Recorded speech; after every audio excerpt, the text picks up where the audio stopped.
যাই বাবা, কদিন ধরে আমার ডান হাতে এত ব্যথা হয়েছে যে আমি ডান হাতে খেতে পাচ্ছি না। বাঁ হাতে করে খাচ্ছি, বাঁ থেকে চুল মাঝি সব বাঁধে করে। আর কত বাসন কলতলা পড়ে আছে, যাই আস্তে আস্তে দুটো মাজার চেষ্টা করি, যদি বাসনগুলো মাজা হয়।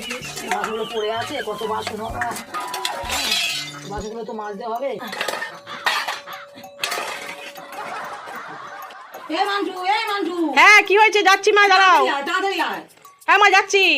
আয় আয় আয়, তাড়াতাড়ি আয় বাবু না। হ্যাঁ, কি হয়েছে কি হয়েছে কি হয়েছে? বলছি যে বাবা, এই শোন, তোদের একটা কথা বলি। হ্যাঁ। এই দেখ, সে কথা শুনে না তোরা হেসে কোথায় পাগলাবি, নাহলে তোরা শান্তি পাবি। এই দেখ, এই ডান হাতের জন্য আমি তো এক সপ্তাহ ধরে তো কিছু করতে পারছি না, চুল বাঁধতে পারছি না, বাঁ হাতে করে খাচ্ছি চামচ করে। কিন্তু তোরা তো দেখে তো আমার মালি ওষুধ কোনোটা কমতি করেছিস, শাক করে দিয়েছি।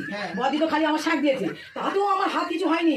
আর যেই আমি এত বাসন মেয়েছি, এই এত বাসন মেয়ে আনলাম, এক্ষুনি কলে গিয়ে এইসব বাসন পড়েছিল, মারলাম, সঙ্গে সঙ্গে দেখ আমার হাত ছেড়ে গেছে। এই দেখ, ব্যথা কিচ্ছু নেই, দেখ এই দেখ, দেখ এই দেখ।